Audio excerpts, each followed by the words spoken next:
Yeah, well, I don't want to get into specifics before we've completed all of our review. And every time we get new data, we're then, kind of updating our analysis. But there are definitely people on the voter rolls of every state who don't belong there. They're dead. They've moved. They're registered multiple times. There have been reported instances of people, because of these insecure double or extraneous registrations, going to the polls and having their record voted before they got there. There are clearly people on the voter rolls, including immigrants who are not citizens, and that can include legal immigrants and illegal immigrants who are on the voter rolls. And some states have become very sloppy and loosey-goosey about how people register, and it's self-certification in most jurisdictions.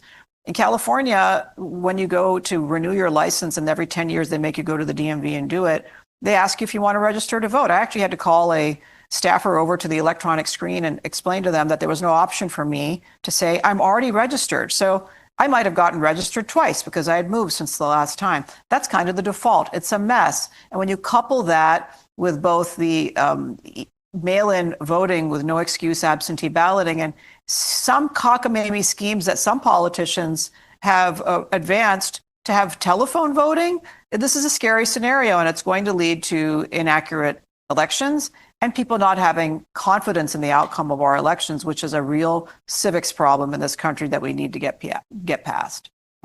Harmeet, in your North Carolina settlement, we get a little bit of a sense of the scope. One state, I think you're identifying about 100,000 people who didn't belong on the voter rolls. Is that correct?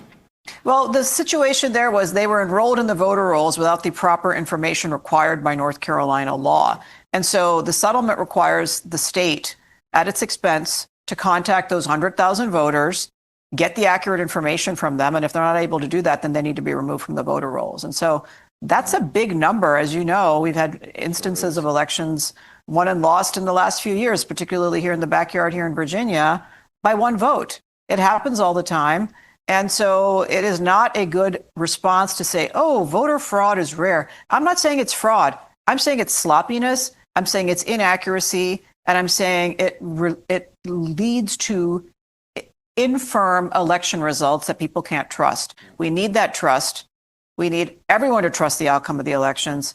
And every citizen is entitled to their vote in a federal election being counted only once and only in conjunction with other legal voters.